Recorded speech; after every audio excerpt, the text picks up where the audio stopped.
La presentación se llama ¿Cómo funcionan las vacunas? Y es un gran gusto estar aquí representando a GEI. Y la agenda de la presentación está en esta diapositiva y para iniciar voy a mencionar algo de las bases de cómo funciona nuestro sistema inmune para dar pie luego a hablar de la inmunología aplicada a la vacunación. Es increíble, con la multitud de amenazas que tenemos los humanos, seguimos vivos, estamos vivos, ¿sí?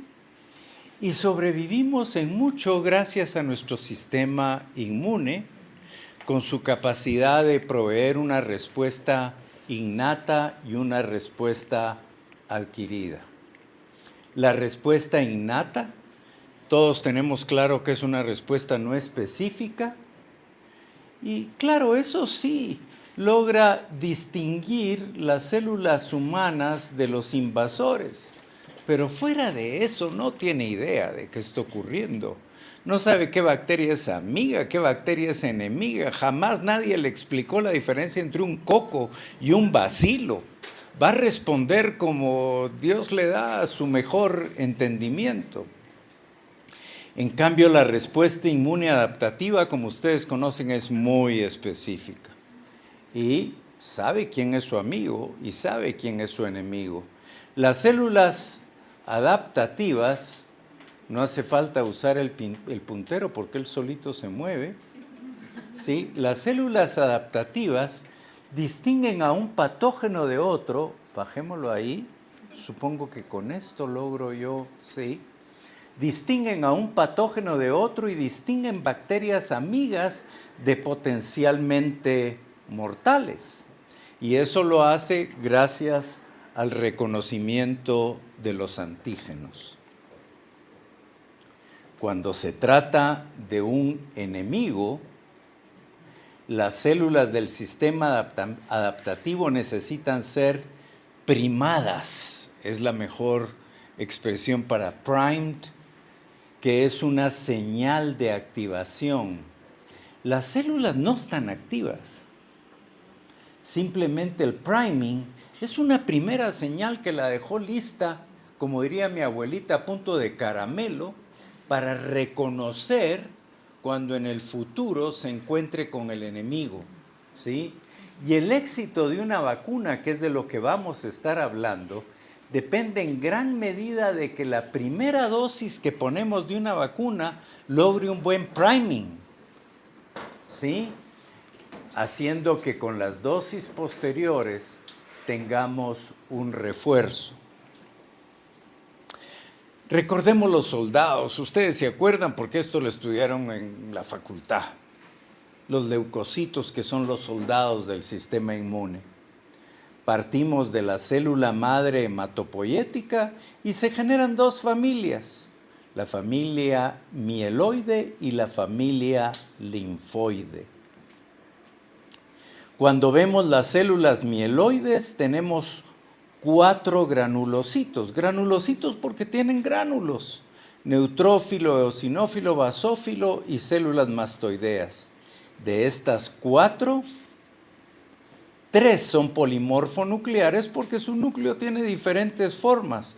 Los mastocitos no, porque tienen un núcleo redondito muy bien definido. No pongan atención porque de todos modos yo no quiero hablar de estas. Yo quiero hablar para fines de vacunas de estas otras 3. Las células fagocíticas, las que presentan los antígenos, liberan citoquinas. Y tenemos 3, los monocitos que están solo en la sangre. Y luego se pueden diferenciar en los tejidos a macrófagos, que no están en la sangre. Macrófagos solo tenemos en los tejidos. Y de ahí tenemos las células dendríticas que están en todos lados. Yo siempre recuerdo a mi abuelita y a mi mamá, están hasta en la cocina. Esas patrullan el cuerpo entero, no es que solo sangre o no es que solo tejidos, no, están en todos los sitios. Y las células dendríticas, no sé si hay forma de quitar la flecha y dejarme solo con el puntero, si es posible. Las células, si no pongo el puntero, la flecha aparece por todos sitios, no sé si es posible. Las células dendríticas se comen proteínas grandotas, se comen patógenos, los hacen pedacitos, los vuelven péptidos, pedacitos de proteína, y con eso se dirigen a los ganglios linfáticos. En el ganglio linfático, esas células presentadoras le presentan el antígeno a la célula T, ¿sí? Y si notan ustedes, este es el primer momento en que el sistema adaptativo se pone en contacto con el sistema innato.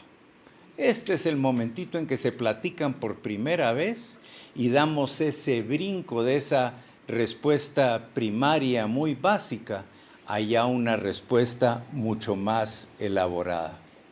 Ahora, las células T solo se pueden unir al antígeno en una forma específica, como una llave a una cerradura. La única forma de hacer una buena cerradura para la llave es el priming o activación.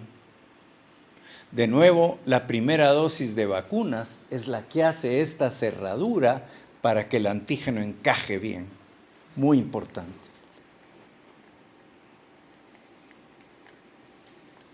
Y ahorita se durmió el puntero, pero vamos a la siguiente. ¡Pau! Algo pasó. ¡Pau! Ok. Pero adicionalmente, las células T son algo cegatonas. No miran bien, ¿sí? Y solo logran ver al antígeno, ¿sí?, cuando se lo presentan en una bandeja de plata como que fuera la cabeza de Juan Bautista.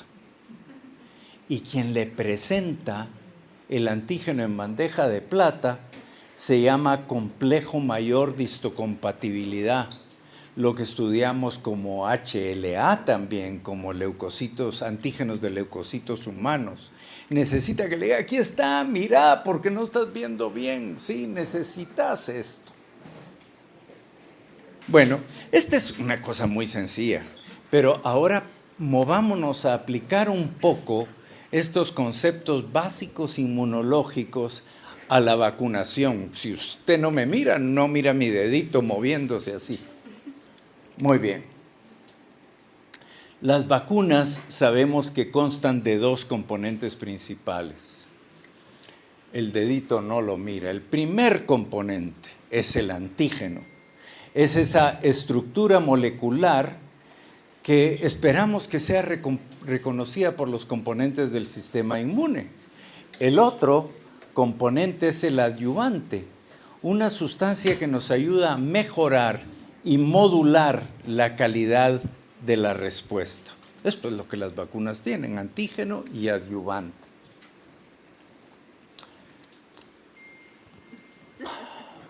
Y las vacunas pueden contener múltiples antígenos y adyuvantes, pero no todas las vacunas contienen adyuvantes. Y yo les voy a explicar por qué unas tienen y otras no. Y decimos que todas tienen antígenos, y yo quiero mencionarles que la teoría de los antígenos y anticuerpos es algo nuevo. Ocurrió en los 1890, al final de los 1800, Paul Ehrlich, Premio Nobel de Medicina, elaboró la teoría diciendo los antígenos son los que generan la respuesta, o sea, los anticuerpos, y debieran ser el foco con el tuyo. Perfecto. Gracias. Y que debieran ser el objetivo de la respuesta inmune. Y estas células, las presentadoras de antígenos, y esta es una foto real, son las que como esta célula dendrítica, van a llevar ese mensaje de los antígenos al ganglio linfático y a los linfocitos del sistema inmune. Fíjate que, ok, bueno, sí, casi. Ok. De nuevo, estas células presentadoras de antígenos lo que van a representar es un puente que une al sistema innato con el sistema adaptativo. Este es el momento en que ambos sistemas se van a unir. La célula dendrítica va a reconocer lo que ustedes quieran, lipopolisacáridos, antígenos bacterianos, material genético de los virus, ¿sí? Y los van a incorporar. Los van a hacer trocitos, ¿sí? Los van a picar finito y van a hacer lo que llamamos péptidos antigénicos, porque lo que le va a llevar a los linfocitos T a presentar no son las grandes bacteriotas, va a llevarle trocitos que se le facilite reconocer. Va a correr con esos péptidos antigénicos entonces, camino al ganglio linfático de drenaje del sector donde entraron. Imagínense la vacuna, le pusieron esa vacuna dolorosa aquí en el brazo. Ahí va a ir la célula dendrítica a decirle al linfocito T, al ganglio que tiene en la axila, mirada. Esto es lo que tienes que ver, ¿sí? Y ahí en ese ganglio, esa célula dendrítica, llevando todos esos péptidos en amarillo en su superficie, se va a poner a platicar con el linfocito T en las condiciones que habíamos hablado de, tiene que ser muy específica la unión, tiene que presentársela en bandeja de plata y todo ese asunto. Pasemos. Ya habíamos hablado que el linfocito T es un poco cegatón. No hay para dónde, como diría mi abuelita. No para dónde. No hay para dónde, decía mi abuelita. No hay para dónde. Sí. Es cegatón. Será cegatón, pero pasemos la siguiente. Es que si usted me mira es más fácil. Es un general. Este desgraciado es el general del sistema inmune. No mirará bien, necesitan darle todo en bandeja de plata. Pero este es el general. Este es el que le dice al resto del sistema inmune qué tiene que hacer. Por eso, Herbert me ha enseñado a que el VIH es un virus maravilloso. Yo soy el fan número 1 del VIH. Le voy a decir por qué, porque vi que peló los ojos así. Le voy a decir por qué. Es genial. Si yo tuviera que atacar una célula del sistema inmune, ¿a quién voy a atacar? Es al general. Los soldados no me interesan tanto. ¿Qué es un ejército en un campo de batalla sin generales? ¿Y por dónde tienen que atacar? ¿Y qué flanco izquierdo, flanco derecho? Eso no hay para dónde. Y este es el general. El general, pasemos la siguiente, que le va a decir, por ejemplo, a los linfocitos B, después de que recibió el mensaje, tenés que madurar, activarte y empezar a producir anticuerpos. Y así va a convocar al resto del sistema inmune. Y estos anticuerpos, por ejemplo, que le dice al linfocito B que tiene que producir, son proteínas solubles que ayudan al reconocimiento y a la destrucción de antígenos. Los anticuerpos tienen dos partes. Una región variable, que es la que se une a los antígenos, y una región constante o tronco, que va a determinar otra serie de efectos como activación de complemento, etc. Y el sitio de unión al antígeno en el anticuerpo le llamamos paratopo. Y el sitio de unión del antígeno al regresemos al anticuerpo, le llamamos epitopo, epitope, hay varias formas de llamarlo. De nuevo, llave y cerradura. No cualquier paratopo se va a unir a cualquier epitopo o epítope, ¿sí? Tiene que ser muy, muy precisa la unión. Pasemos la siguiente. Así que el epítopo, epítope, en fin, es un sitio o estructura en un antígeno que va a ser reconocida por los linfocitos B, por los linfocitos T o por anticuerpos solubles. Ahora, los anticuerpos no van a ver al antígeno elefante, no lo van a ver tampoco, porque son muy específicos los epítopes. De pronto los anticuerpos lo que van a ver es una oreja que va a creer que es un abanico, otros van a ver una pared, una cuerda, una lanza, una serpiente, un árbol. Jamás vieron al elefante, ¿sí? Ahí el dicho ese de no hablar del elefante en la habitación aplica. Lo que van a ver son partecitas nada más, que son los epitopos. Qué aburrido esto. No, más o menos. Está más o menos, ayuda. Pero yo lo que les quiero decir es que de alguna manera es aburrido si no traducimos esta teoría a la importancia clínica y sobre todo en las vacunas. Toda esta teoría de antígeno, anticuerpos, pero sobre todo epitopos y paratopos, explica lo que en vacunas llamamos protección o reacción cruzada. Y voy a eso. Imagínense un serotipo de X bacteria. La bacteria no importa, el patógeno X.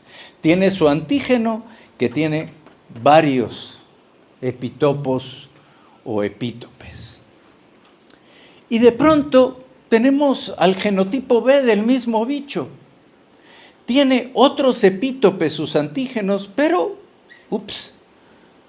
tiene dos que lucen iguales. Y de pronto nuestros anticuerpos no van a lograr ver a todos, pero dice, este lo tiene, hagamos algo. Y vamos a empezar a ver cómo nuestros anticuerpos reconocen antígenos diferentes, pero que tienen epítopos o epitopos comunes.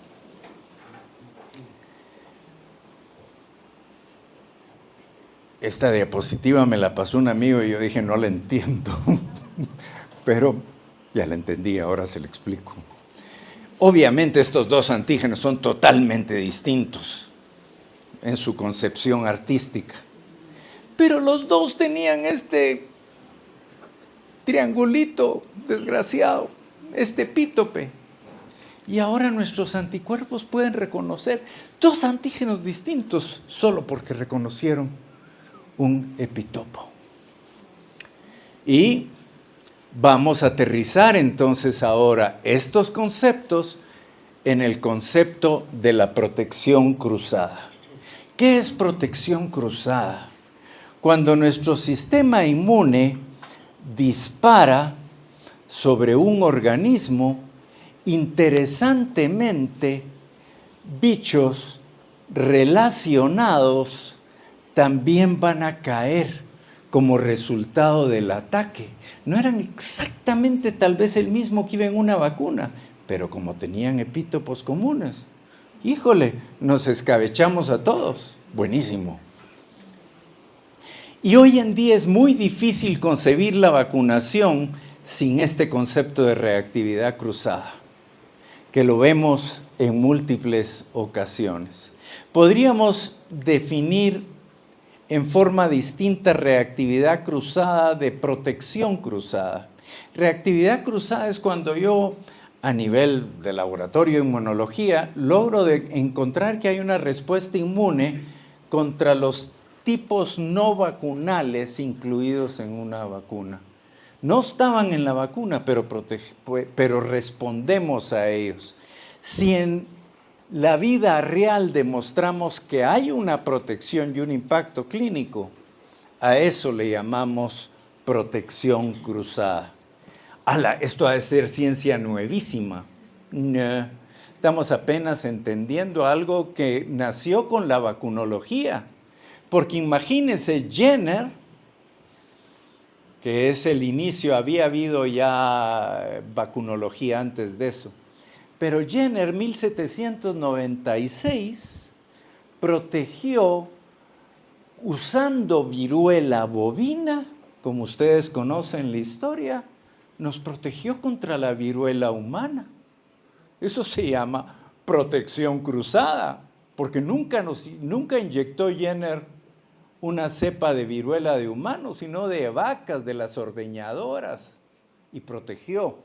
Y si lo pensamos, nuestro terrible villano Mycobacterium tuberculosis, la vacuna que seguimos de alguna manera usando, es una vacuna contra Mycobacterium bovis. Eso se llama protección cruzada. O sea que toda esta ciencia detrás, que tal vez en los últimos años hemos entendido más, ha sido aplicada a lo largo de la historia de la vacunación. Y hoy en día, si piensan en Streptococcus pneumoniae, en VPH, en rotavirus, en Neisseria meningitidis, en influenza, para todos estos bichos, cierto grado de protección cruzada ha sido, descrita con las vacunas.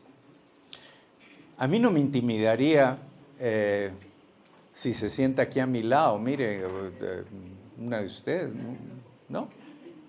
¿Sí? Aquí hay un banquito. Bueno, tal vez sí me intimidaría, pero poquito.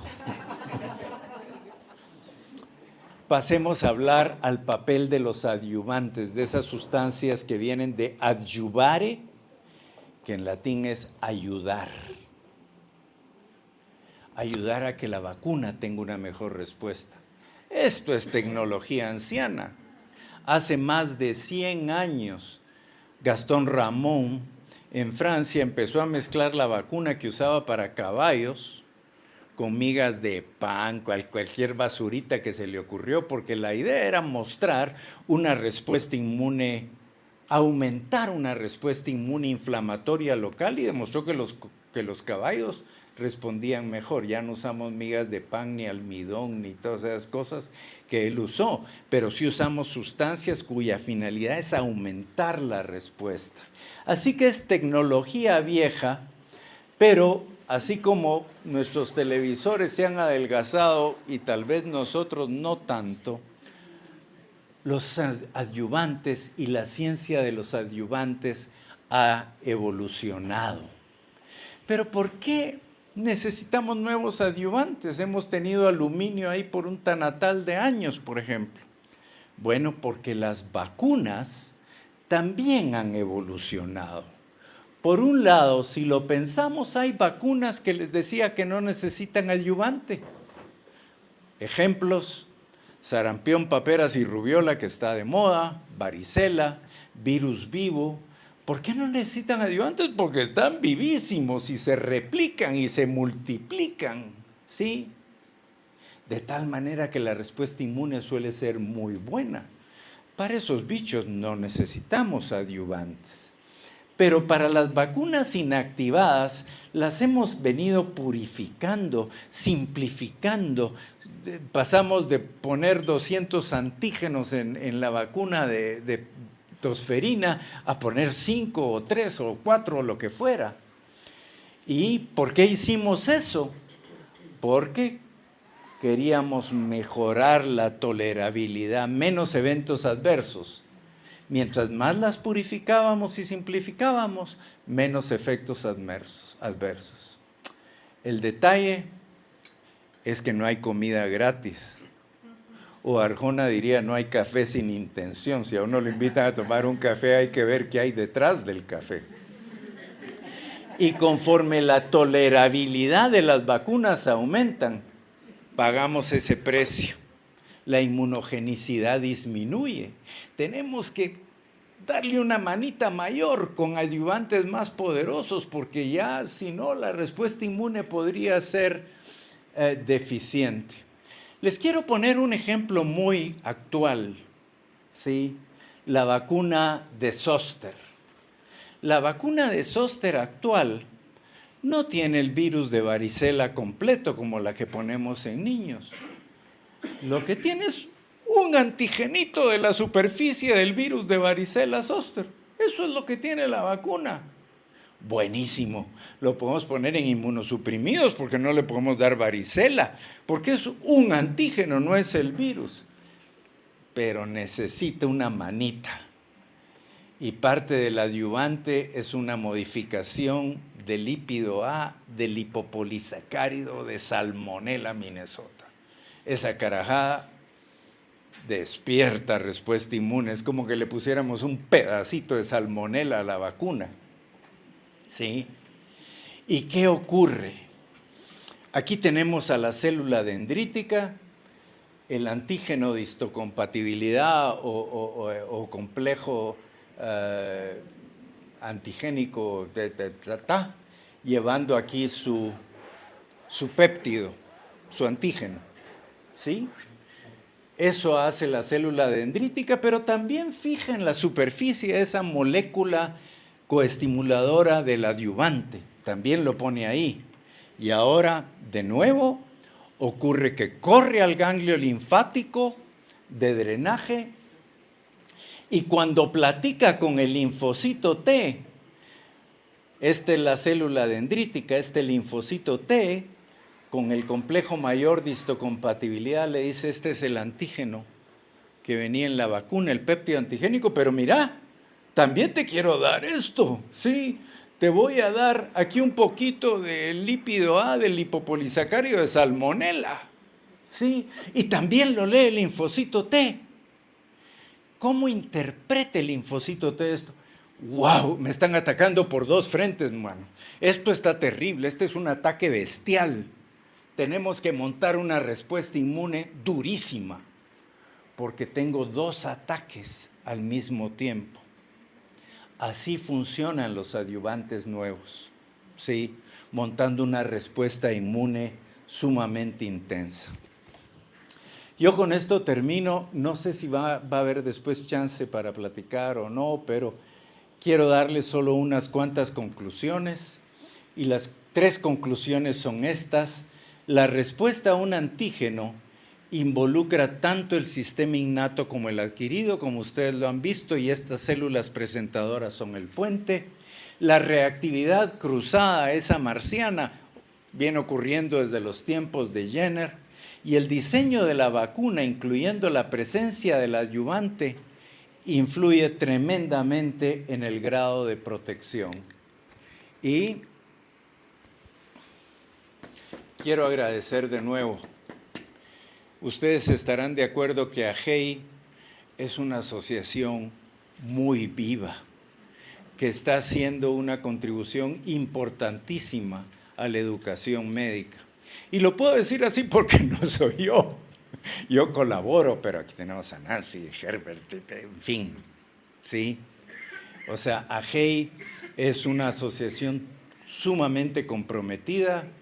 Hay varios miembros que están totalmente con ella, y vemos otros que estamos apoyando, pero hay motores importantísimos dentro de esta asociación, y yo no solo quiero agradecer, sino felicitar a los organizadores de este curso, que estoy seguro que va a ser trascendental. Muy bien, estamos. Vamos a llamar al doctor Herbert Maldonado. Él va a continuar en la línea de lo que estamos hablando hoy y va a hablar un poco, y su tema se llama ¿son seguras las vacunas? Yo sé que la mayoría de los que estamos aquí podemos decir, claro, son seguras las vacunas, pero como la misión de ustedes hoy va a ser llevarse toda la información que están teniendo en el curso para que cuando escuchen una persona dudar o preguntar, mira qué decís. Yo estuve en una charla del doctor David Prado y después me remató la charla del doctor Herbert Maldonado, ¿verdad? Y luego vendrá la de Erika, pero entonces ustedes van a tener herramientas y cosas que se van a llevar de aquí para poder contestar esto. Sí, buenas noches a todos, pues gracias Nancy por las palabras, doctor Prado también, agradecidos por su presencia aquí. La verdad es de que siempre, como dice Julio, dar una charla después del profesor Prado da cosa. la cosa, porque no sabe uno cómo le va a llegar, pero bueno, vamos a hacer un poco de contraste para poder llegarle a ese nivel. Entonces el tema es consecuente y habla sobre seguridad.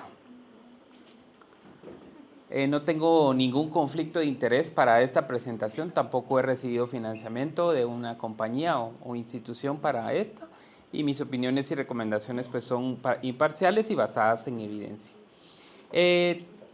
Los objetivos, como decía la doctora Sandoval, tienen que ver mucho con que podamos nosotros hacer una recuperación de la evidencia y hablar un poco de ese tema de evidencia, y también que podamos saber que las vacunas tienen una fase de desarrollo y que durante ese desarrollo la seguridad es el aspecto clave, ¿verdad?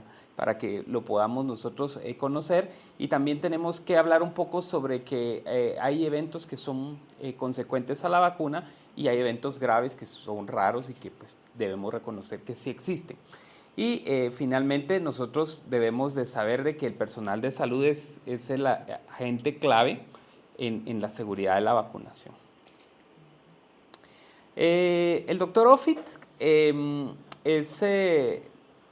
ha sido miembro del Comité de Vacunas de Estados Unidos, un líder en el campo de la vacunación, y él menciona que la vacunación es segura y sus beneficios son claros, definitivamente sobrepasan los riesgos.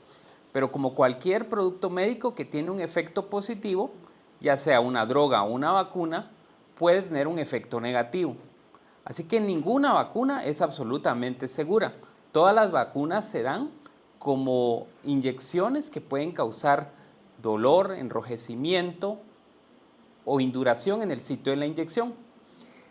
Nada es libre de riesgo, pero los riesgos de la vacuna son pequeños, particularmente comparados con los daños de las enfermedades que previenen.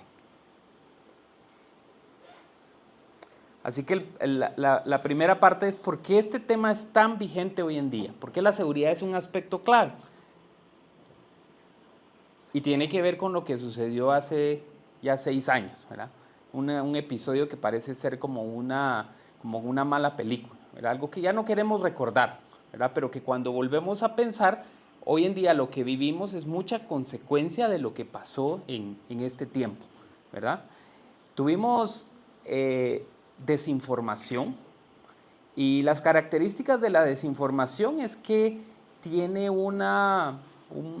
pareciera que las masas se alimentan de los eventos que no son verdaderos, y es más fácil compartir noticias que son falsas y noticias que son exageradas y que tienen que ver con muerte o con conspiraciones, ¿verdad? Pareciera que es como atractivo, tal vez genera dopamina, adrenalina. El chisme es cosa que nos interesa, ¿verdad? Es algo que paramos la oreja. Bueno, entonces esto pasa, ¿verdad? Porque no solo había este tipo de noticias, sino que se difundían rápidamente y eran falsas. Y eso creó en la población dudas sobre la vacunación y dudas y porque cada persona individualmente tuvo que pensar si iba a vacunarse o no, algo que tal vez no había pasado, y al mismo tiempo estaba apareciendo mucha información. El segundo hecho, aunque Facebook ya no es tan popular, pienso que aquí un gran porcentaje todavía usa esta red, ¿verdad?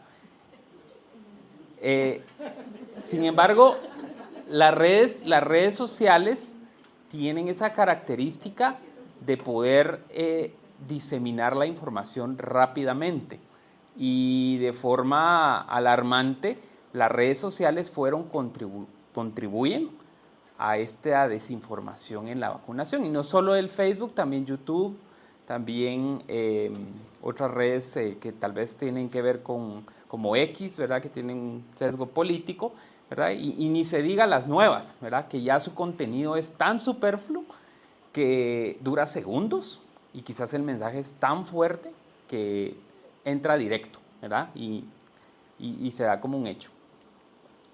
Así que las redes sociales son superdifusores de la información, y en un estudio vieron que el 65% de la desinformación venía apenas de 12 cuentas, ¿verdad?, que estaban en ese momento evaluados. También se pudo ver que lo falso se difunde más rápido que lo verdadero, que el factor emocional es el motor de la viralidad, ¿verdad? Si la persona se siente identificada, lo comparte más fácilmente. Y luego los algoritmos, ¿verdad?, los famosos algoritmos de Facebook también contribuyen. Si yo difundo o me interesa un contenido de vacuna, me sale otro y parecido, ¿verdad?, y me sale otro y otro, de tal forma que yo estoy alimentando, ¿verdad?, mi mente con ese mensaje y con ese contenido. Así que, y ya el señor Zuckerberg aceptó, ¿verdad?, de que ellos no habían hecho lo suficiente durante la pandemia para proteger y no desinformar. Otras tácticas que están bien empleadas por los grupos antivacunas son testimonios, ¿verdad? No sé si han visto ahora, también usan inteligencia artificial para simular a una autoridad a hablar sobre un tema, ¿verdad? Eso también pasa, pero los testimonios suelen ser impactantes y para las personas que no logran identificar que es una noticia falsa o que es desinformación, resultan ser emociones muy fuertes. Y luego también ya tenemos los bots, ¿verdad?, que ya sabemos que también pueden ser programados y también pueden ser utilizados para amplificar la información falsa. Y las narrativas comunes en Latinoamérica, infertilidad, ¿verdad?, desde hace, incluso que antes de que existieran las redes sociales, ¿verdad? Los microchips, ¿verdad?, es otro tema, supuesta alteración genética, ¿verdad? Esos son algunos de los temores, ¿no? Y la marca de la bestia, etcétera, etcétera, etcétera.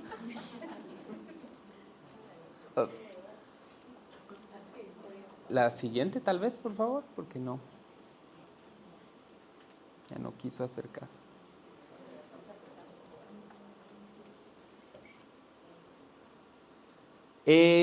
Existe otro factor también importante en el tema porque este tema es importante, también el tema que tiene que ver con denuncias y juicios, ¿verdad? También existe un temor entre la comunidad de que me pueden demandar, ¿verdad?, por administrar una vacuna. Sin embargo, yo les tengo que decir que aunque durante pandemia sí existieron demandas y los países tuvieron que armar algún tema legal para poder compensar en algunos casos. Recuérdense que las vacunas entraron como una emergencia y las compañías, una forma de protegerse fue decir de que pues, como era una emergencia, no iban a cubrir ningún evento adverso grave, ¿verdad?, relacionado. Entonces, hubieron normativas en nuestro país, grupos que evaluaron, y sí sabemos que hubieron algunas personas que fueron compensadas por algún daño que pudieron tener después de un examen exhaustivo.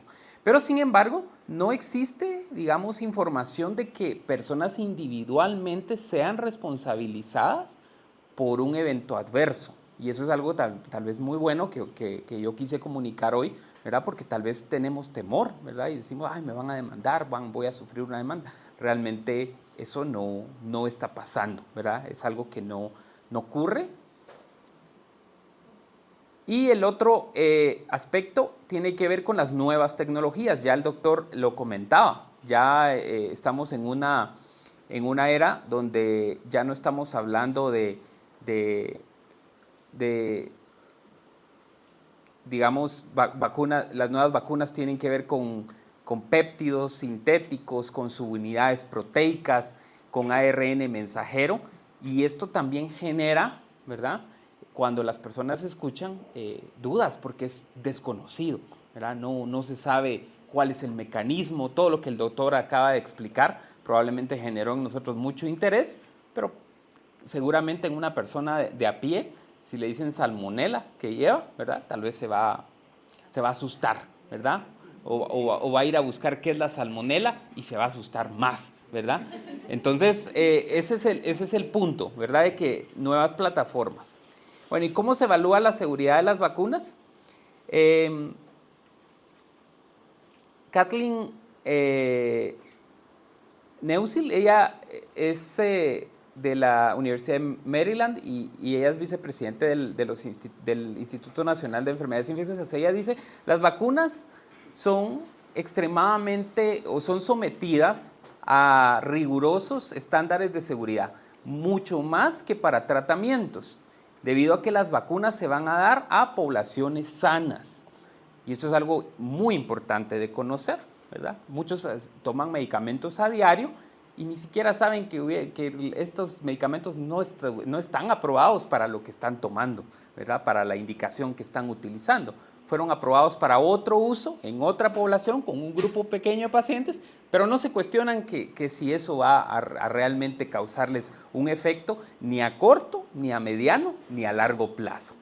Pero eso solo tiene que ver con un poco del desconocimiento. Así que el ciclo de las vacunas tiene que ver con una fase de seguridad que es durante el desarrollo y la ingeniería de la vacuna. Y esto tiene que ver con los estudios preclínicos. Y luego tenemos una fase del desarrollo donde va por la fase 1, 2 y 3, luego una revisión por los cuerpos regulatorios, por los cuerpos que recomiendan las vacunas, y luego todavía existe una fase 4 después de que la vacuna sale al mercado. La siguiente, por favor. Ahí está, yo creo que tengo que apuntar para allá. Bueno, aquí en los preclínicos se utilizan diferentes modelos, ¿verdad? Esto todo está regulado, ¿verdad? Por comités. Da tristeza, ¿verdad? Ver los conejitos. Este es una chinchilla, este es un ratón y este es un modelo de mono, ¿no? Pero bueno, en ellos se evalúan aspectos como seguridad, inmunogenicidad y sobre todo protección, ¿verdad? Se hacen simulaciones de la enfermedad, ¿verdad? Se provoca la enfermedad y se ve si realmente el producto protege.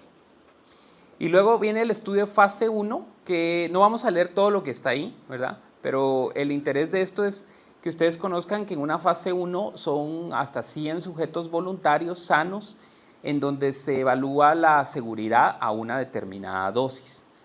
¿Y qué reportan? Estos son reportados, ¿verdad? Son estudios clínicos que son reportados, y aquí tenemos el candidato B306, hoy en día es la vacuna materna o la vacuna contra virus sincitial respiratorio, ¿verdad? Materna y también para el adulto mayor. Y en ese momento reportan que se administró a mamás y adultos y se toleraron bien efectos adversos transitorios de gravedad leve o moderada sin efectos adversos graves ni eventos adversos de especial interés. También en este tipo de estudios ven la respuesta inmunológica, ¿verdad? Ven cómo responden a esa dosis de vacuna administrada. En la fase 2 se amplía el número de sujetos hasta 500, de entre 100 y 500, y aquí no solo se administra el producto, sino también se administran dosis, un esquema, ¿verdad? Para saber, y diferentes dosis, para saber si existe alguna dosis que dé una mejor respuesta inmunológica. Definitivamente hay más perfil de seguridad, ¿verdad? Porque se incluyen más sujetos, y volvemos con el mismo, ¿verdad? Ahora cambia el candidato, ¿verdad? Ya tiene otro nombre, se hace la evaluación y dice, bien tolerado, los anticuerpos aumentaron y se mantuvieron por encima del valor inicial hasta el mes 14 y se eligieron la dosis más alta para pruebas adicionales, ¿verdad? Entonces ven que esta es la fase 2 de este candidato. Casi terminamos, no sé qué pasó ahí.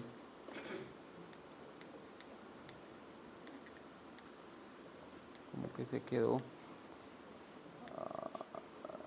Fase 3. En la fase 3 llegamos a hacer ya un estudio, un diseño en diferentes países, diferentes centros, reclutando, llegando hasta 5,000 sujetos, entre 1,000 y 5,000. Aquí ya tenemos el objetivo de ver cuál es el objetivo de la vacuna, si va a prevenir o no va a prevenir una enfermedad. Y aquí ya el candidato ya es el virus respiratorio sincitial pre-F, la proteína estabilizada de ambas cepas y con adyuvante hidróxido de aluminio. Y el objetivo fue en un adulto mayor, en una mujer embarazada. Bien tolerado. Aquí esto, obviamente, en este estudio es muy riguroso. se incluye seguimiento a los pacientes, pruebas, la seguridad es un aspecto clave, ¿verdad? Hay puntos intermedios en el ensayo donde se evalúa si existe algún riesgo, ¿verdad? A un punto intermedio y no tener que esperar a que termine el ensayo para decir, sí había un riesgo. De hecho, una de las vacunas candidatas maternas fue suspendida por un incremento de riesgo para parto prematuro. Y ese es un comité de seguridad el que lo establece.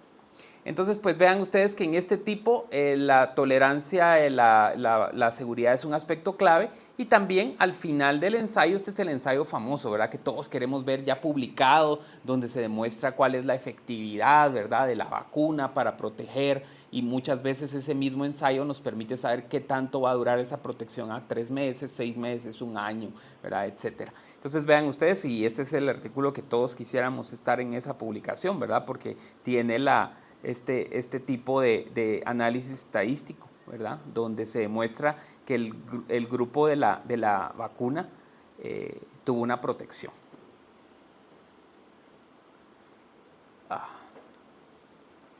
Solo le di uno y no.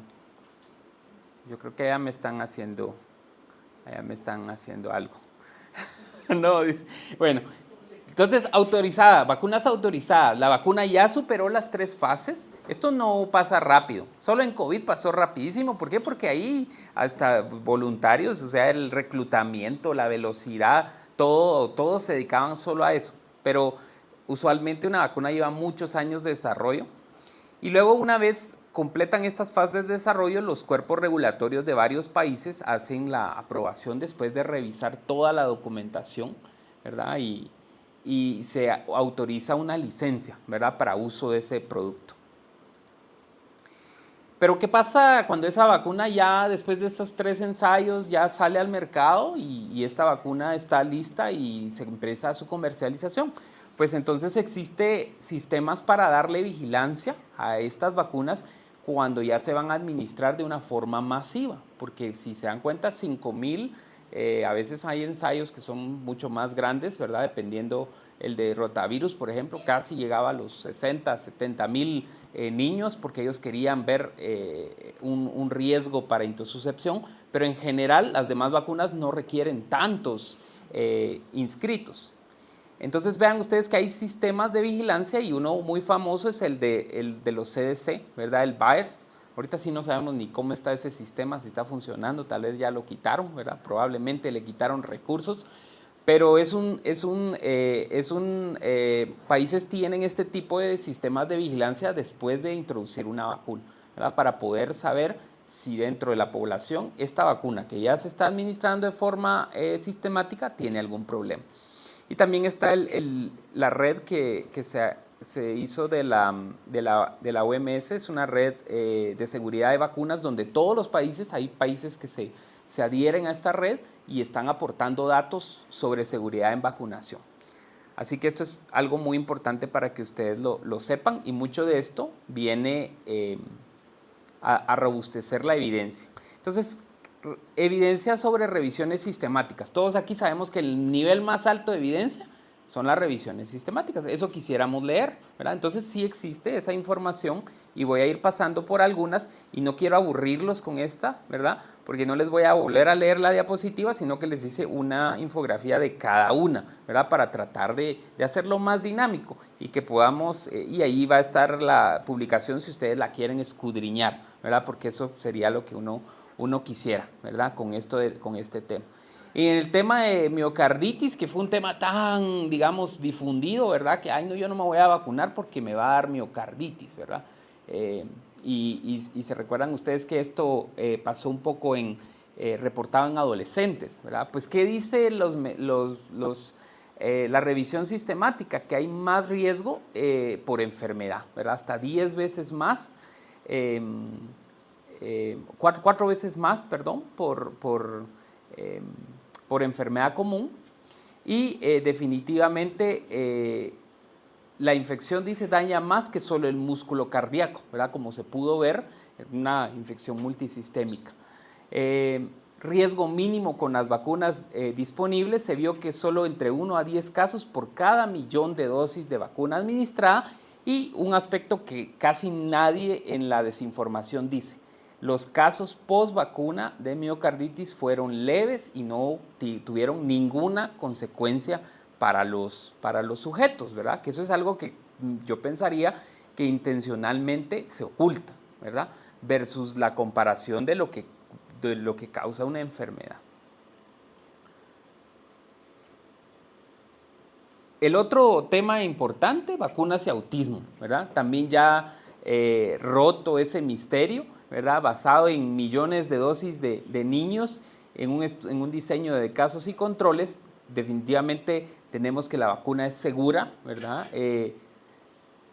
No hay ninguna relación entre la vacuna y el desarrollo de autismo, y también importante decir que los componentes de la vacuna no incrementan la posibilidad de padecer un trastorno del espectro autista, ¿verdad? Esta es una historia desafortunada de la vacunación que causó mucho daño en ese tiempo, ¿verdad? Y quizás no era tan fácil difundir noticias o hacer el estudio que probara lo contrario. Así que fue muy fácil para este grupo hacer un diseño de estudio que tuviera un sesgo tan importante, pero que causara tanto impacto.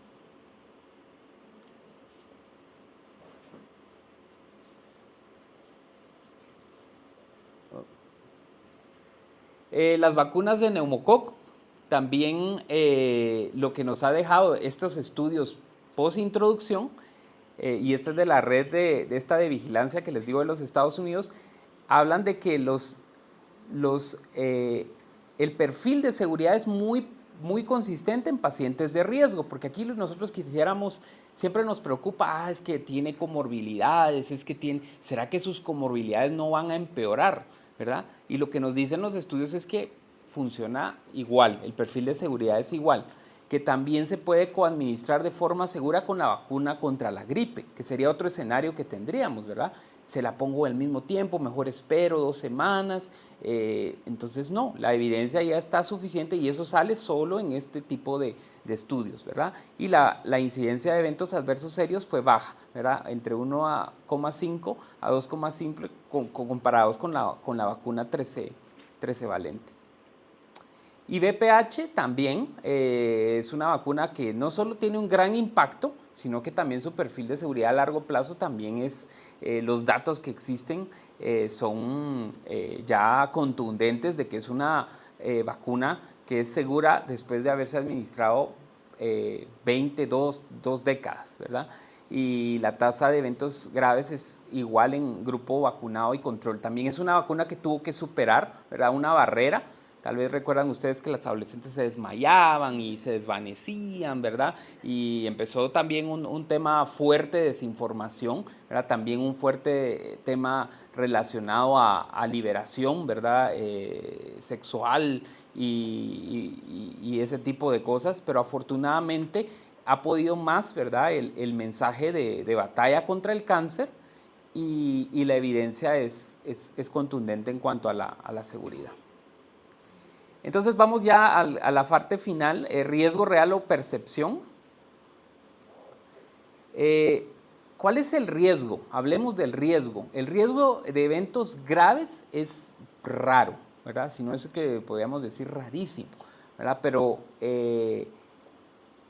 y definitivamente, como dijo el doctor Offit, los beneficios superan por mucho este riesgo. Este es el riesgo real, ¿verdad? Y no es para todas las vacunas, ¿verdad? Yo recordaba que alguien preguntó en la sesión pasada de Guillain-Barré que si causaba vacuna influenza o no, creo que fue en el foro de medicina interna, y sí, 1 o 2 por millón, ¿verdad?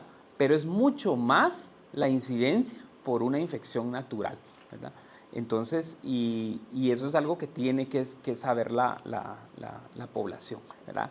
Quizás es difícil comprender los números, ¿verdad? Y saber. Pero nosotros bien le podemos decir, usted tiene 4 a 10 veces más riesgo si le da la enfermedad de un evento grave, ¿verdad?, que por haberse vacunado. Así que la percepción del riesgo es algo importante. Y el riesgo real, pues ya vimos que tenemos que decir que las vacunas sí producen un efecto, ¿verdad? Sí producen dolor, fiebre, enrojecimiento, y nosotros tenemos que decírselo a la persona, porque no le va a pasar nada, no le va a causar nada, no es cierto.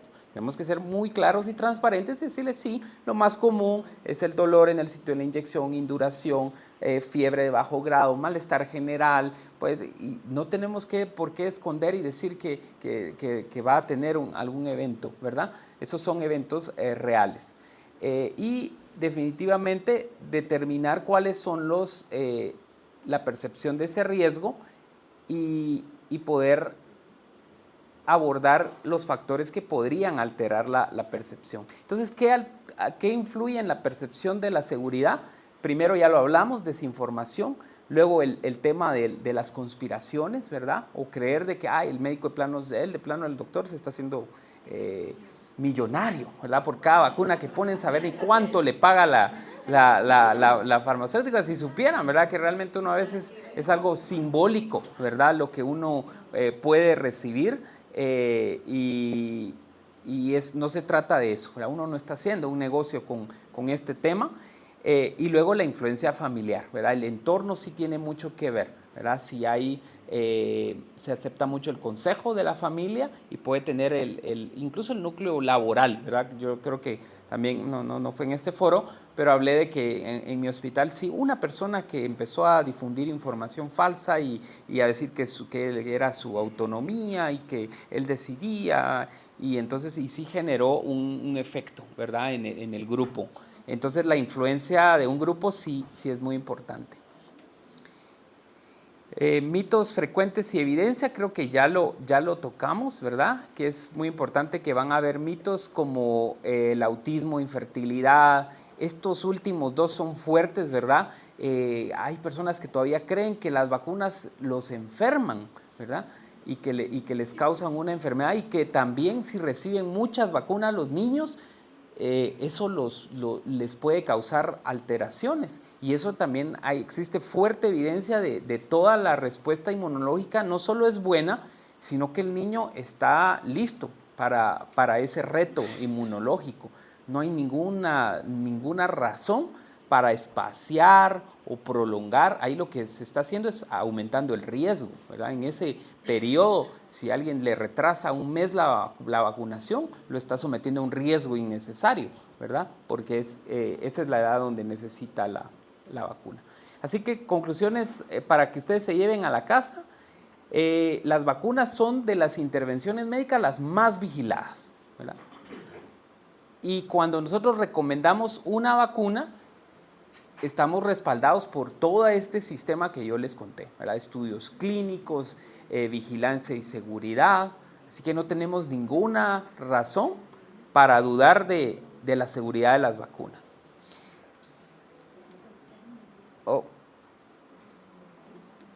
Yo creo que ya me cancelaron. La segunda es que no hay riesgo cero, ¿verdad? Tampoco caigamos en, las vacunas, todo es seguro. No, hay eventos adversos conocidos, frecuentes, algunos infrecuentes. No escondamos que esto puede pasar, y sin embargo, siempre las vacunas son más seguras que sufrir la enfermedad.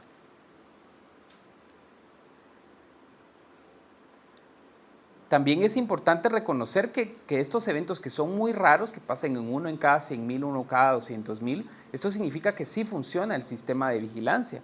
Entonces nosotros debemos de saber que estos sistemas son buenos y hablan de que las vacunas tienen credibilidad, hay transparencia en este proceso, ¿verdad? No se está escondiendo nada, ¿verdad? Ninguna información.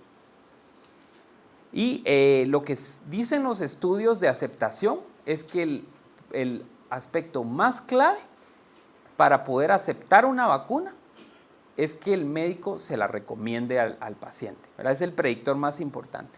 Y si hay duda, que ya Nancy lo dijo hace 2 semanas, si el médico duda, amplifica la duda del paciente. Entonces no podemos tener esa duda cuando hablamos con los pacientes sobre vacunas. Y definitivamente hoy en día todo es comunicación, así que tenemos que aprender el lenguaje de nuestros pacientes y cómo comunicarlo. No sé si grabando TikToks, no creo, pero sí hay que aprender cómo hacerle ver a las personas esta información, ¿verdad? De una forma que lo absorban y que lo entiendan. Así que esa es la última. Muchas gracias por su atención. Para mí realmente un honor poder estar con ustedes acá y hablando de los temas, ¿verdad? Que nos trae en el contexto de todo el tema de curso de vacunación a lo largo de la vida, que no solo es la vacunación, la inmunización, sino que también conocer aquellos supuestos o sí supuestos eventos que van a relacionarse en torno a esto. Entonces, por los temas que vieron con anterioridad, ustedes me van diciendo, por favor, si en algún momento me trabo o no ven la pantalla. Mencionarles un poco sobre la experiencia en el fortalecimiento de la vigilancia de ESAVI, que son los eventos supuestamente atribuibles a la vacunación o la inmunización en Guatemala. ¿Por qué hablamos primero de una experiencia en el fortalecimiento? Porque toda la perspectiva del abordaje de los ESAVI vimos que era factible dentro del contexto de la introducción de nuevas vacunas, pero fue alrededor de COVID. Estas vacunas nos permitieron a nosotros tener esa visión más amplia de lo que sí el país puede hacer para evaluar o para tener bien fortalecido todo el tema de seguridad de vacunas. Y el ESAVI es una forma de garantizar la seguridad de las vacunas. Entonces, dentro de esto vamos a ver de forma resumida alguna estructura del sistema de vigilancia de ESAVI, algunos antecedentes y marco legal de la vigilancia, los logros alcanzados en este contexto, la experiencia vividas, el desarrollo de sistemas informáticos en respuesta a introducción de nuevas vacunas y los retos y estrategias para la implementación del sistema para todas las vacunas, que eso es lo que ese pequeño paso es el que nos hace falta. Pues aquí ustedes verán, ni yo que tengo la pantalla tan cerca logro ver el organigrama, pero este es el nuevo organigrama que nos da el ROI, el nuevo Reglamento Orgánico Interno. Dentro de esto, en años anteriores, la farmacovigilancia lideraba el proceso de ESAVI, de la vigilancia de estos eventos. Siempre han existido manuales, protocolos y fichas que antes pues las conocíamos muy rutinarias como RAM dentro del contexto de la vigilancia de reacciones adversas a medicamentos. Dentro de este proceso de actualización de metodologías incorpora la participación del programa de inmunizaciones y de epidemiología. No existía una plataforma socializada y a la fecha no existe realmente una plataforma que nos haga visualizar todos los ESAVI de todas las vacunas que pudieran darse en el ciclo de vida. Y entonces esto nos permite realmente dentro del contexto de la historia y dentro de la experiencia en el marco del abordaje del COVID, pues presentar estas diferentes estrategias que pueden hacer. Y aquí sí ya hago como acerco un poco más ambos viceministerios que son los que están como al frente de la vigilancia. Por parte del Viceministerio de Atención Primaria tenemos a la Dirección de Epidemiología y Gestión de Riesgo, que es en donde hasta el momento hemos tenido la batuta de dirigir o por lo menos de coordinar la respuesta de los exámenes. Y dentro del Viceministerio de Regulación está farmacovigilancia y está el programa de inmunizaciones, que son puntos claves para entender cómo puede ser este proceso de la notificación de los eventos supuestamente atribuibles a la vacunación. Dentro del marco de seguridad de las vacunas, hubo algunas acciones del Ministerio de Salud que permitieron implementar diferentes estrategias, diferentes tácticas que al final pues permitieron realmente tener un trabajo estructurado con las vacunas nuevas. Sin embargo, esta experiencia no se ha terminado de consolidar para el resto de vacunas que ya llevan más de 50 años, ¿verdad? En este contexto del brote de sarampión, pues hablamos mucho de la historia de la vacunación, cómo desde hace más de 50, 60 años las vacunas empezaban a distribuirse, empezaban a solicitarse a través de donaciones o a través de alguna gestión de cooperación. Y luego, con el pasar de los años, pues el ministerio ya tuvo la capacidad de adquirir sus propias vacunas y establecer una vacunación de rutina en los diferentes ciclos de vida e incluso poblaciones priorizadas. Pero dentro de esta experiencia, pues hubo lineamientos generales en el marco del Plan Nacional de Vacunación que contemplaba solo las vacunas de COVID, reasigna algunas funciones que caen sobre la Dirección de Epidemiología, y nosotros lanzamos una estrategia en donde dábamos talleres fortalecidos, en donde posicionamos la vigilancia, la importancia de esta vigilancia, la importancia de tener una base de datos nutrida que nos permitiera realmente caracterizar lo que estaba sucediendo alrededor de vacunas nuevas. También pues nos fortalecen otras estrategias como el decreto ley que tuvo una vigencia de 2, 3 años, los acuerdos ministeriales de este decreto ley que nos permitió dar todos aquellos pasos que al final pues tuvo excelentes resultados, ¿verdad? Tanto así que después de 5 años, 6 años, todavía tienen contemplado al país como un país ejemplo de lo que se puede lograr en temas de seguridad de vacunas. Lamentablemente no hemos avanzado más para fortalecer el resto de vacunas, pero hacia allá vamos. Ya no es solo el decreto específicamente para el tema del Plan Nacional de Vacunación en torno a un contexto de COVID o de pandemia, sino que ya tenemos la ley aprobada, la ley de vacunación, que también la vamos a ver más adelante. Entonces, ¿cómo surgió todo esto, verdad? Y es lo que vamos a replicar en el 2026, esperamos, ¿verdad? Ya en un contexto más tranquilo, incluso dentro del proceso del abordaje del brote de sarampión a nivel nacional, estamos retomando estos temas, volviendo a hablar del ESAVI, cómo lo vamos a notificar, qué instrumentos son los que vamos a usar y de pronto entrar en esta misma característica de la notificación. Muy bien. ¿Cuál es el proceso de la vigilancia de los ESAVI? Actualmente, alguien detecta un evento que está relacionado a la vacunación en el contexto de la vacuna rutinaria, de las vacunas de la línea normal o del esquema regular que tienen nuestros niños, no solo niños, sino que grupos específicos priorizados, pues regularmente es a través de un rumor o llega a los servicios diciendo de que alguna de las vacunas administradas en ese momento pues le ha dado algún tipo de reacción. Inicialmente, voy a ver si puedo poner por aquí el puntero. Inicialmente detectamos el caso y tenemos un instrumento primario, que es una ficha de notificación bastante liviana, muy parecida al resto de fichas de notificación de cualquier otro evento. No requiere más de 2 hojas de lado a lado, eso sí, ¿verdad? De las 2 caras para poder llenar la primera fase de notificación. Esta se queda aquí en realidad si no tenemos nosotros alguna característica dentro de lo establecido en la clasificación como gravedad. Si ya entra con algunas características de gravedad, entonces utilizamos otro instrumento que es este que está aquí abajo, que es un complemento de la primer ficha, pero que, ojo, no aplica para todos los ESAVI, solamente con aquellos que son clasificados como grave.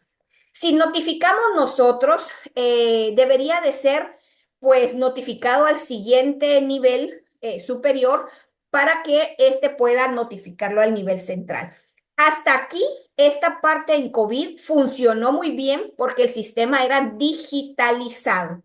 ¿Cuál es el problema que tenemos ahora? Que esta ficha ya no hay cómo ingresarla manual, no hay cómo ingresar, no hay un sistema que nos permita nominalmente ingresar un ESAVI que sea de algún biológico de la rutina, excepto las que son de COVID, pero ustedes saben que ya pues tenemos algunas limitantes de aceptación y demás con respecto a este biológico. Debería de ser anual, igual que el tema de otras biológicos como influenza, por ejemplo, pero que hemos tenido limitantes, ¿verdad? Este tema de la pandemia golpeó mucho ese sistema.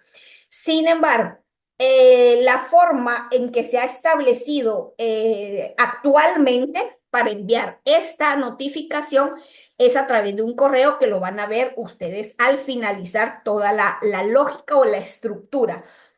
También paralelamente, un médico clínico en dependencia del perfil y de lo que va a notificar.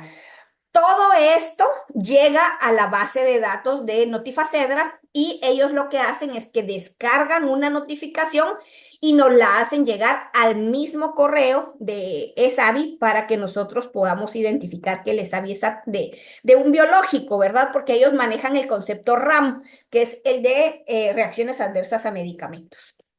De esta forma, nosotros teníamos la posibilidad, y voy a decir, y voy a retomar mucho de la experiencia positiva. ¿Por qué? Para que vean ustedes que en un futuro, que no tiene que ser tan lejano ya, nosotros debemos de tener la misma capacidad que tuvimos para COVID, para el resto de biológicos, y este es el producto que veríamos dentro de este proceso, ¿verdad? La notificación y poder nosotros identificar tanto el biológico y todo lo que tiene que ver alrededor del manejo del biológico como la persona que se le administró la vacuna. Entonces, ¿cuáles eran el aporte extra? Pues el acceso era inmediato, ¿verdad? La información llegaba de una forma más oportuna, del nivel más primario que notificaba y detectaba el caso y que llegaba de forma automatizada. Era más fácil tener los análisis. Había un acceso interinstitucional entre el Ministerio y el Instituto Guatemalteco de Seguridad Social. También se podía detectar algún tipo de retraso en el concepto del manejo del ESAVI como tal, en temas de capacitación, de captación y notificación de ese lapso de tiempo en el que se presenta el paciente y cómo nosotros identificamos si en realidad es un ESAVI. ¿Cuáles eran las dificultades a las que que nos enfrentamos durante ese proceso? Bueno, había un uso incorrecto de la lista de chequeo de síntomas, ¿verdad? Eso nos daba un margen de error bastante grande en donde no teníamos una lista predefinida codificada, que es la que pretendemos utilizar ahora en los nuevos sistemas. No teníamos acceso a todos los notificadores, había mucho inconveniente porque había que crear usuarios que en algún momento eran restringidos, no era algo que nosotros pudiéramos utilizar de forma individual e ingresar a la base de madre para digitar la información, pero esto lo resolvimos después con el autorreporte. Aunque no era la ficha completa de notificación, sí tuvimos la capacidad de poder crear en ese momento un autorreporte. Lamentablemente es solo exclusivo para todas las vacunas que se estaban utilizando para contrarrestar el tema de COVID-19. Había cierta tardanza en la actualización de datos y solamente tenía acceso a la digitación el segundo y tercer nivel, que en este contexto ya empezábamos a hablar de niveles de resolución, ¿verdad? Nivel de resolución mediano o alto en dependencia de las características de si es un centro de salud, un puesto de salud o un hospital. No había una estandarización de biológicos, ¿verdad? No se codificaba a nivel internacional, lo que no nos permitió tampoco caracterizar nuestros ESAVI, aunque hayan sido solo biológicos de COVID contra COVID, no tuvimos esa capacidad de poder ser comparados a nivel internacional por la falta de codificación. En este proceso de investigación del ESAVI, ya cuando llenaba algunas características de gravedad, también nos vimos inmersos en otro reto, y era que esa ficha de investigación secundaria o complementaria a la de notificación es mucho más extensa. es más amplia, lleva mucha información que debe de tener diferentes aristas, no solamente la parte clínica, sino que incluso la parte del manejo del programa, de cadenas de frío, de transporte,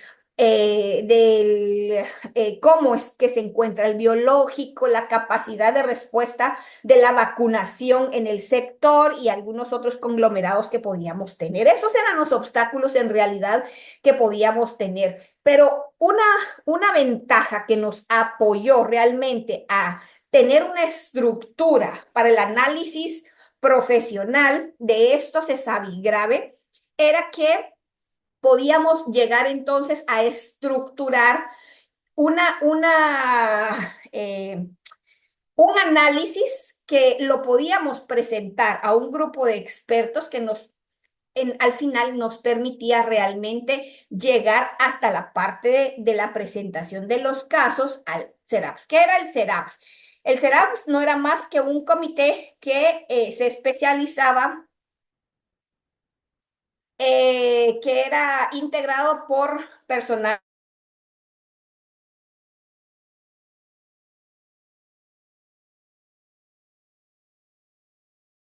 entablar una comunicación para poder clasificar este ESAVI grave y determinar si había o no causalidad.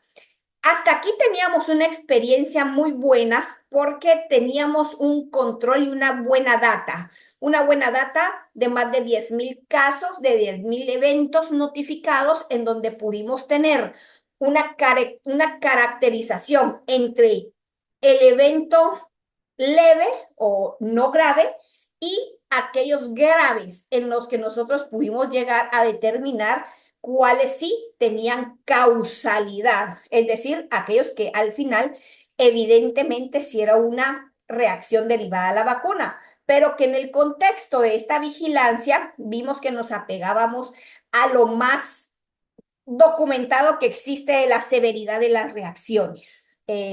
Al final terminamos siendo apenas 7 casos.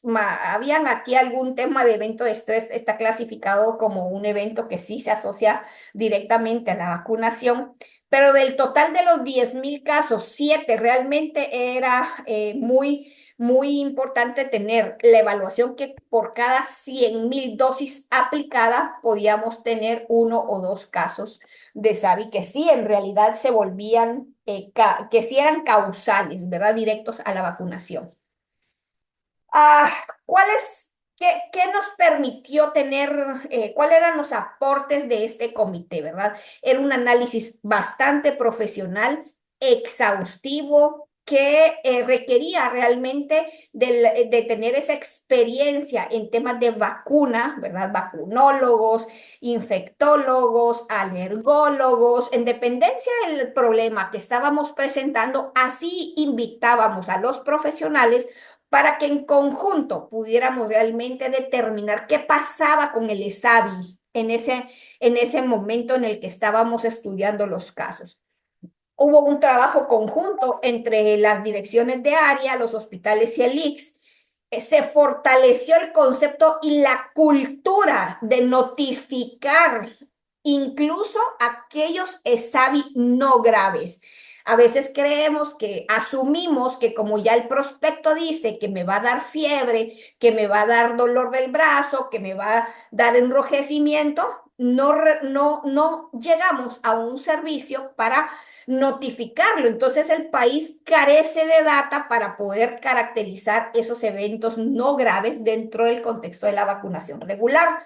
Y menos tenemos capacidad, si no seguimos ese lineamiento, para poder hacer el análisis de aquellos casos graves. Y que saben que lamentablemente los poquitos casos que tenemos de notificación de SAVI son todos graves, que pueden ser de 5 a 10 anuales, pero de eso hay un porcentaje muy alto, 70%, que nos lo notifican porque el pacientito ha fallecido. y lo relacionan con un proceso de vacunación. Eso golpea a los programas de inmunizaciones y crea esa falsa sensación de no protección, ¿no? Pues porque asumen que la causa letal al final se la asocian a la vacuna y como no tenemos esa capacidad como la tuvimos con COVID de poder utilizar todo el concepto de comunicación de riesgo en temas de SAVI, del manejo de ese evento que ocasionó ese rumor. Bueno, y al final pues tuvimos capacidad de crear tableros en donde podíamos revisar mucha información acerca de la vigilancia del ESAVI, había informes, manuales, una caracterización muy objetiva de lo que estaba pasando en el país y nos permitió también hacer algunas otras intervenciones. Si se dan cuenta ustedes acá, en el tema de COVID, no solo fue tan amplio para todo el tema de constancias, consulte, qué dudas tiene, dónde puedo ir a vacunarme, sino que existió este acá. ¿Tuvo usted algún síntoma después de su vacuna? Aquí este era el autorreporte, que también nos permitió tener un panorama claro de lo que estaba pasando y es lo que quisiéramos tener abierto al público cuando va y vacuna a su niño. Y pues teníamos la capacidad de poder hacer informes y estos informes eran mensuales y automatizados. En realidad, toda esta experiencia que pudimos obtener de SAVI está aquí escrito, está ya lo paso, no nos estamos inventando nada, solo estamos avisando, ¿no? Proponiendo de que se amplíe todas estas características que tuvimos para la capacidad de respuesta a los ESAVI en las vacunas nuevas, la podamos tener en el contexto de la vacunación regular. Bueno, y no nos quedamos solo con la notificación del ESAVI, así nomás. Para hablar de seguridad de vacuna, para hablar que queremos fortalecer la vacunación en todos los ciclos de vida y capturar esa confianza de nuestros usuarios, que en este caso la mayoría son padres de familia, buscamos otras estrategias para nosotros también no quedarnos de forma pasiva. Hicimos una estrategia de vigilancia centinela en donde no solamente mirábamos la temporalidad del ESAVI a corto plazo, sino que también veíamos qué pasa con la persona que se vacuna a largo plazo.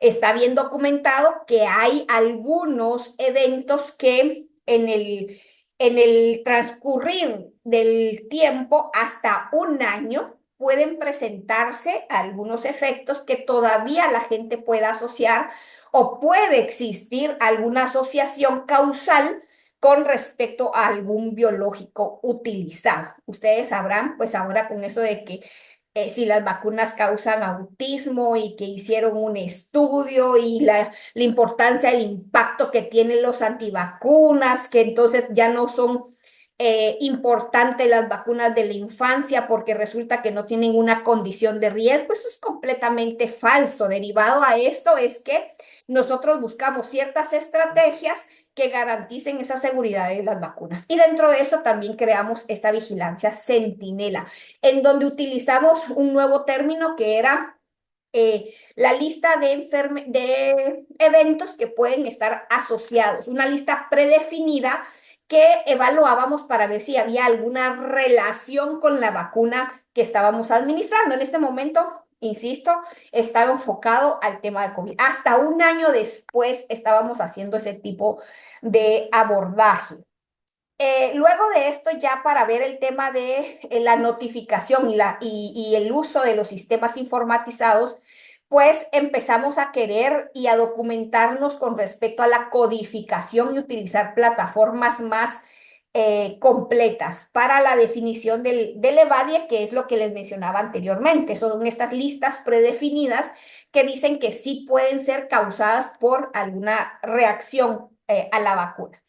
En este sentido, los hospitales centinelas pues tuvieron una serie de flujogramas o procesos operativos que nos permitían capturar la información y tener resultados de esta vigilancia. ¿Cuáles fueron los retos que tuvimos en el contexto de esta forma de vigilancia? A nivel hospitalario es que el personal clínico de salud se involucraba muy poco en ese proceso de la vigilancia. No hay un pensamiento científico que realmente esté involucrado en el quehacer de la clínica rutinaria. Es solo poner vacuna y ojalá que se inmunice porque no es lo mismo y que le vaya bien. No hay un seguimiento realmente oportuno o incluso tener aquella sensibilidad de preguntarle a todos los pacientes dentro de la anamnesis que le realizamos al llegar, cuando el paciente llega a nuestros servicios, de hacerle una buena anamnesis y dentro de esa anamnesis preguntarle, ¿usted fue vacunado con algún biológico en el tiempo corto? Si es una mamá, si es un papá y el niño es el que llega de paciente, pues igual, crear la cultura de que cada vez que lleguemos a un servicio de salud siempre tengamos dentro de nuestro historial este dato importante que es el tema de la vacuna, ¿verdad? Nosotros capacitábamos y resultaba que cada vez que íbamos a ver algunos resultados, el personal era rotativo y esto no nos permitía garantizar el conocimiento permanente, ¿verdad? Dentro de esa población. Y bueno, habían otras cuestiones que a nosotros no nos permitían como avanzar al 100% dentro de esto. Bueno, pero como estamos hablando de vacunación en los ciclos de vida, el ciclo de vida empieza desde cuando estamos en el vientre, ¿verdad? Ese circuito hasta que llegamos a los 100, 110 años, las edades en las que tengamos alguna relación con los biológicos, pues también quisimos dentro de este proceso que era nuestro auge con el tema de la vigilancia de los ESAVI. Nos permitió también hacer una vigilancia activa o un monitoreo post vacunación en mujeres embarazadas.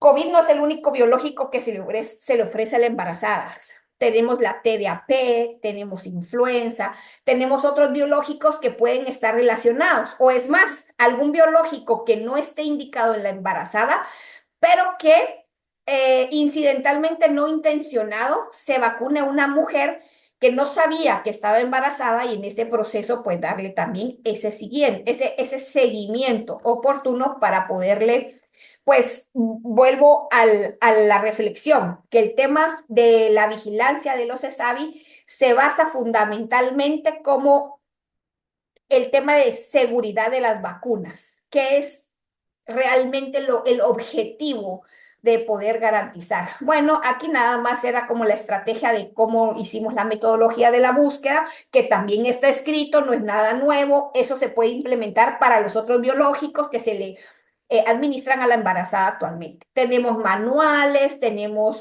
las guías, los procedimientos operativos, ya todo está escrito, logramos materiales de promoción para que la gente supiera cómo, qué es un ESAVI, cómo se clasifica, quién da el último ok para decir si había causalidad o no dentro de este análisis de la información que nos estaba pues brindando la notificación, la cultura de la notificación.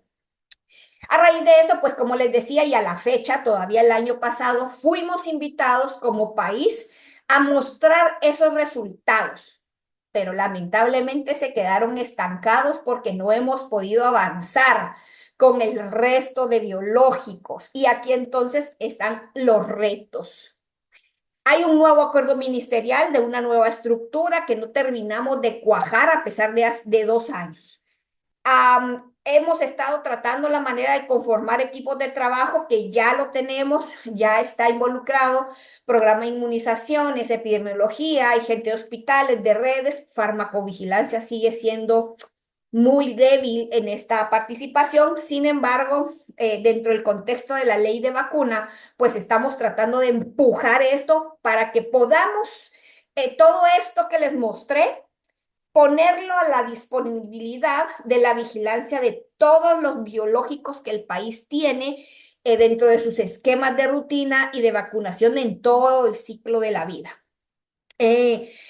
Nos va a permitir hacer revisiones de los reglamentos, de los acuerdos, de los manuales, bueno, en ese momento aprobaron la ley de vacunación, ¿verdad? Que fue aprobada el 29 de octubre del 2024, que también nos va a permitir o nos debería de forzar realmente a responder de una forma más rápida para la vigilancia de los ESAVI. Hay algunos retos, ¿verdad? Como el sistema no está unificado, no hay un QI o algo que me permita tener menos sesgo en la duplicación de casos, sino que me permita de una forma más ágil en los sistemas enlazar al paciente con el biológico que le estoy colocando, más el ESAVI que estoy reportando. Ese es uno de los retos que no pudimos tampoco resolver al 100% en esta experiencia que tuvimos, pero son de los retos que tenemos para futuro, ¿verdad? Realmente utilizar un sistema de codificación que nos permita al final que el país también sea comparable con otros países para el tema de la seguridad de vacunación. Quisiéramos tener todo digitalizado, no solamente la parte de la notificación, sino que el seguimiento y la investigación de estos pacientes. Hay algunos otros procedimientos que todavía hay que definir y establecer si seguimos con vigilancias centinelas o vigilancias activas a grupos concretos, específicos, y poder establecer este comité que nos permitió realmente hacer unos análisis muy exhaustivos, muy buenos, de discusión profunda, en donde incluso a nosotros como profesionales nos ampliaba la visión de estos eventos supuestamente atribuibles a la vacunación. Bueno, una serie de actividades que se llevaron a cabo todavía después de los años para seguir fortaleciendo esas estrategias, pláticas, conformación de equipos, sistema de información, cómo vamos a hacer ese enlace con el instituto, con el ICS, y otros temas que tienen que ir enlazados alrededor de una notificación de un evento supuestamente atribuible a la vacunación. Y hasta aquí, pues, antes de terminar, este es el correo que existe hasta la fecha para poder notificar los ESAVI. Les voy a mostrar ya como último punto los dos instrumentos que son los que se pueden utilizar, son los que se deben de utilizar para la notificación de los ESAVI. Y entonces voy a terminar acá y les voy a mostrar entonces estas fichas que ustedes van a ver en pantalla. Asumo que sí las están viendo, ¿verdad? Esta es la ficha de notificación de eventos supuestamente atribuibles a la vacunación o inmunización. Y les mencionaba que era corta, ¿no? Tiene 2 hojas, pero que es de lado a lado. Es una hoja, perdón, 2 páginas, una de cada lado para poder notificar los casos. Si el ESAVI es caracterizado como grave, que les mencionaba que al final, pues los pocos casos que nos notifican son fatales, son relacionados a muerte, pues hay que llenar el otro formato que es el de investigación, y este sí tiene una serie de instructivos para poder llenarlo, incluso cómo se hace una autopsia post-mortem, ¿verdad? Pues no sé si es correcto, yo siempre he sido muy crítica de lo que significa autopsia para un fallecido. Auto es yo mismo, ¿verdad? Y no lo puedo hacer porque ya el paciente está, pues, ahí ya fallecido, entonces uno lo hace otra persona externa por temas de concepto, y lleva una serie de clasificación que nos va a permitir no solamente el tema de la notificación propia de lo que le sucedió a la persona que está sufriendo el ESAVI grave, sino que también está más enmarcado a toda la ruta del biológico, la calidad del biológico, el lote, cadena de frío, la forma en que se aplicó el biológico y demás que se evalúa en esta forma. Entonces, hasta aquí, pues todo es esto lo que tenemos que ver con la información de ESAVI. Así que estoy ya en la disponibilidad de escucharlo. Si hay alguna duda, algunas sugerencias, esto es lo que actualmente vamos manejando en el interior del ministerio para poder responder a una serie de actividades alrededor de la vacunación en el ciclo de vida.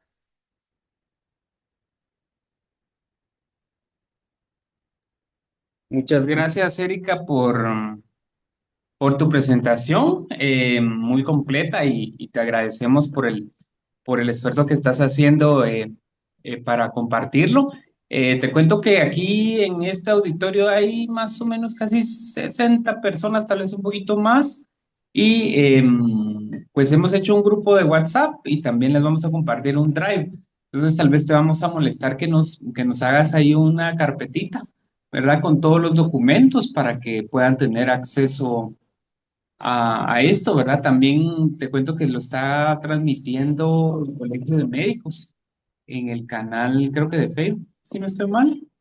Y nosotros también la estamos grabando, ¿verdad? Entonces creo que va a ser de mucha utilidad. Y, y bueno, tal vez quisiera saber si alguien tiene una pregunta. Si hay por lo menos una, dame un segundito.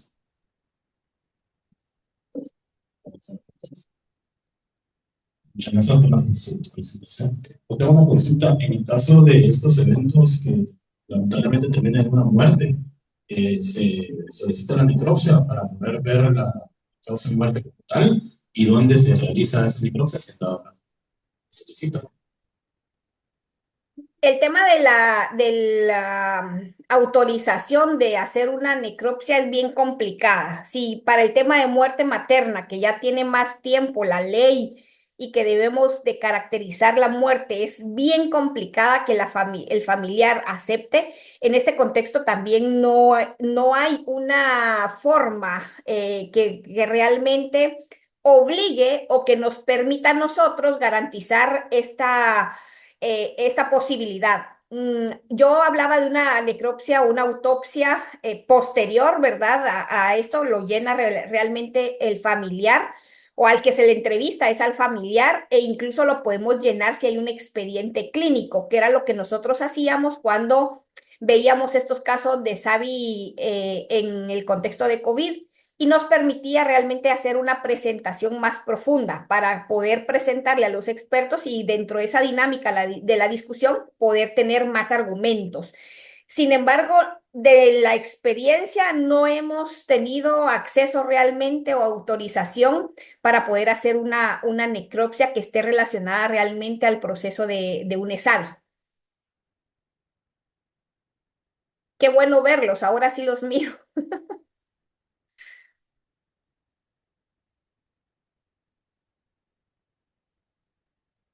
Eh, no te escucho. Sí, estamos diciendo si hay alguna pregunta. Ok, listo.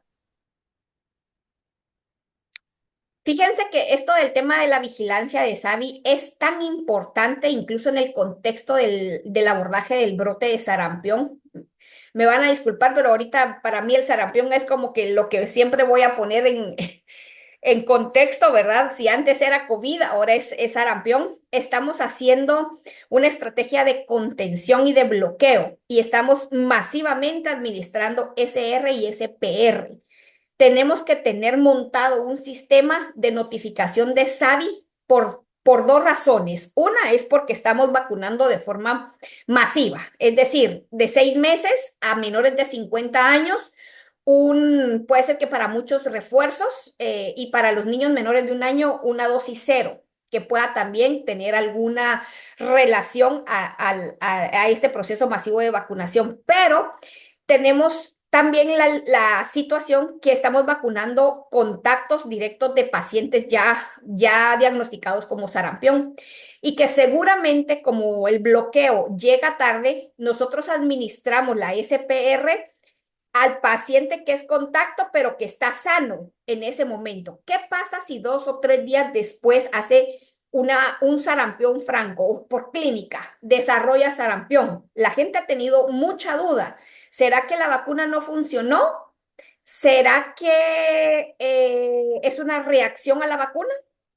¿O simplemente ya estaba incubando la enfermedad y lo que está manifestando es un sarampión de origen salvaje? O sea, ya tenía contacto con el paciente positivo y aunque lo hayamos bloqueado, Estas son las interrogantes y para eso sirve la vigilancia de los ESAVI.